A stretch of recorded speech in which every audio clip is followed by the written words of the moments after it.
Okay, this is for chemistry, pre-AP and on level. So my previous video, I did an example of percent composition for you, so that way you can see how it works. I'm gonna do one more example to make sure that y'all are understanding before we move on and learn another way to do percent composition. So I'm gonna do carbon dioxide, shorter and a little bit sweeter and to the point. So my formula, first step was to find the molar mass. I haven't done that for you this time. We're gonna do it together. So list my elements, list how many I have done that part. Then I'm gonna multiply them by their masses found on the periodic table. And then once I multiply, I'm gonna add them all together. For this video, again, I will still color coordinate.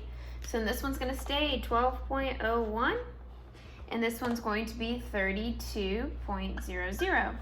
So then my final step for calculating the molar mass is to add them all together. So when I do that, I'm going to get 44.01. Now then, in the previous video, I set it up and there was the molar mass work and then there was the percent composition work. You can keep doing that. An easy way that I like to do just continuous is this way, so you can kind of see it, it worked a little differently.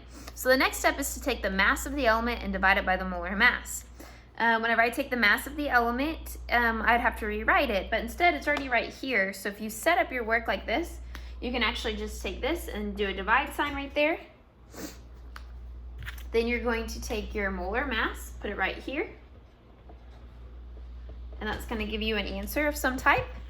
And you can actually work them at the same time because you're going to do both and it's the same step.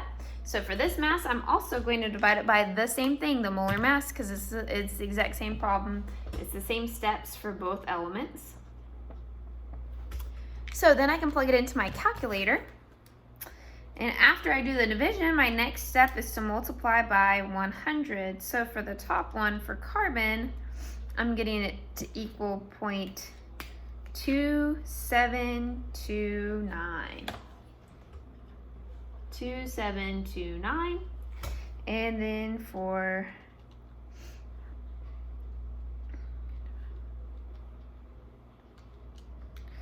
this one, I'm getting it to be 0.7271. So that is the third step, and so now we need to multiply by 100. So when I multiply by 100, it's essentially just moving your decimal 2 places over.